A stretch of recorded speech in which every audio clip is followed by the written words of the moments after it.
On a l'habitude de dire que la société noire africaine surtout fait souffrir les femmes. Mais on doit reconnaître qu'en tant que femme noire, on aime aussi souffrir, peut-être par habitude ou par obligation, mais nous avons aussi notre part de responsabilité dans tout ce qui arrive. Bienvenue au Goddess Mindset avec votre host Livia Zii. Ici, c'est la chaîne YouTube qui parle de féminité, de luxe et de succès de la femme noire. Avant de continuer, n'oubliez pas de vous abonner, de liker et d'activer la petite cloche de notification pour recevoir tous les prochains podcasts. En plus du fait que notre société nous fasse l'apologie de la souffrance, nous sommes nous-mêmes emprisonnés dans cette façon de penser.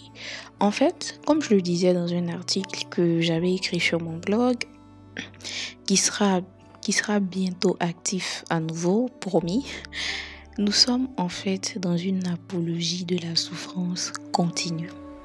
Souffrir pour prouver qu'on est une bonne femme, souffrir pour prouver qu'on est mariable, souffrir pour prouver qu'on est digne. Éviter la césarienne par exemple et la péridurale comme si cela rendait le fait de donner naissance plus facile. Bref, nos jeunes frères ou chéris qui n'arrangent pas les choses, qui écrivent sur Facebook que les jeunes dames d'aujourd'hui ne veulent plus souffrir. À chaque fois que je vois cette phrase, je ris. Ils idolâtrent la souffrance de leur mère. Ce n'est pas leur mère qu'ils idolâtrent, mais leur souffrance. C'est-à-dire qu'ils aiment leur mère, pas parce que c'est leur mère, mais parce qu'elle a souffert. Inconsciemment, c'est comme ça. Peut-être pas eux tous, mais la plupart d'entre eux, c'est un peu cela. C'est pour ça qu'aujourd'hui, en tant que femme noire dans ce monde, lorsque tu dis non à la souffrance, ils te trouvent indigne parce qu'ils ne retrouvent pas ce que leur mère a fait. Ils ne retrouvent pas en toi les souffrances et tout ce que leur mère a traversé pour être digne d'être appelée femme ou d'être appelée mère ou être digne d'être aimée et d'être respectée. C'est un peu cela en fait, inconsciemment. Mais il y a aussi notre propre faute. En plus de ce décor déjà planté, il y a le fait qu'on a été transformés en tant que femmes.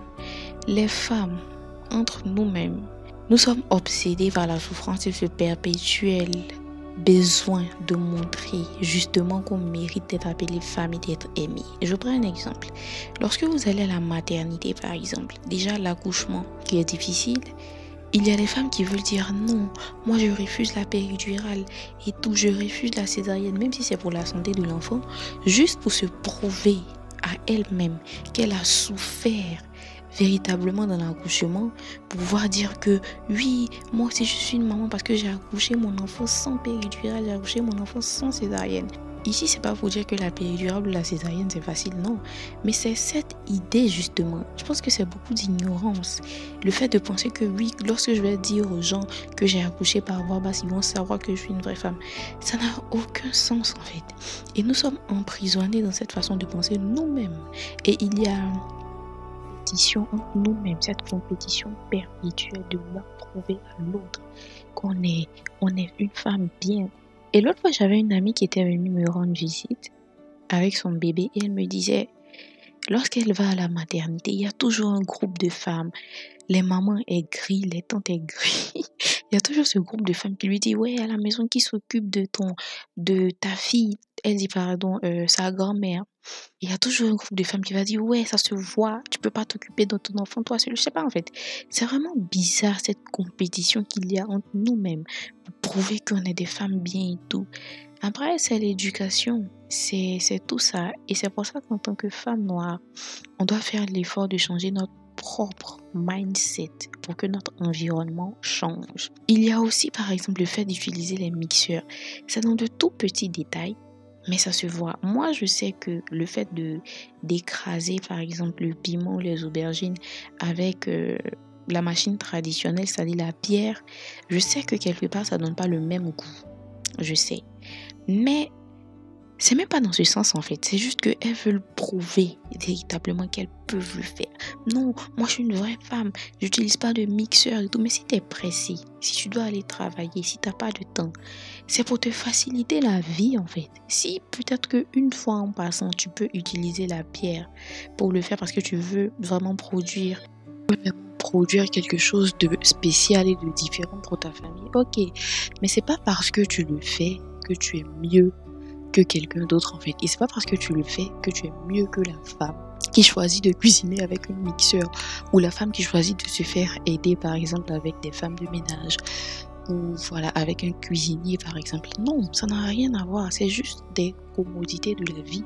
Et lorsque je vois des femmes débattre là-dessus du genre non, moi-même lorsque je descends du travail, je prends le temps de cuisiner pour mon mari, mais ça c'est toi en fait, ça c'est toi ta vie. Si tu peux le faire, Dieu merci. Si elle ne peut pas le faire et qu'elle pense qu'elle peut se faire aider, c'est sa vie aussi en fait. Il faut arrêter de débattre sur ce genre de choses pour vouloir prouver qu'on est assez bien, qu'on mérite d'être marié. Donc voilà un peu. Je pense que on accuse beaucoup les gens, les autres, du fait que ouais, on veut qu'on souffre et tout, mais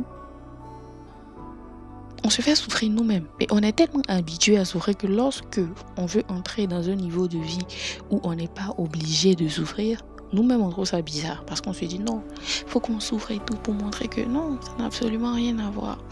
Et tant qu'on ne change pas notre façon de penser, tant qu'on ne change pas notre façon de voir la vie à ce niveau-là, les choses seront beaucoup plus difficiles pour nous en tant que femmes noires. Il y a des femmes qui se sentent coupables d'utiliser un mixeur, coupables d'avoir une femme de ménage, coupable parce que dans sa tête c'est trop facile. Dans sa tête faut qu'elle montre à son mari qu'elle transpire et qu'elle sent la sueur pour qu'il soit fier d'elle. Non, non en fait. Et toutes les femmes noires, tant que vous avez les moyens d'avoir un chef cuisinier, d'avoir une cuisinière, d'avoir une femme de ménage, d'avoir toutes ces choses, faites-vous plaisir.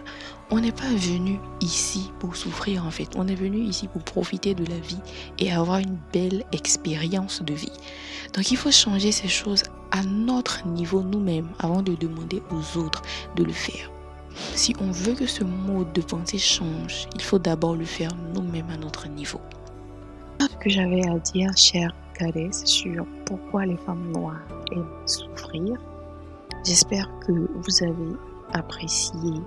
Merci de me suivre sur Instagram, The Goddess Mindset, sur mon compte Instagram privé, Livia CI.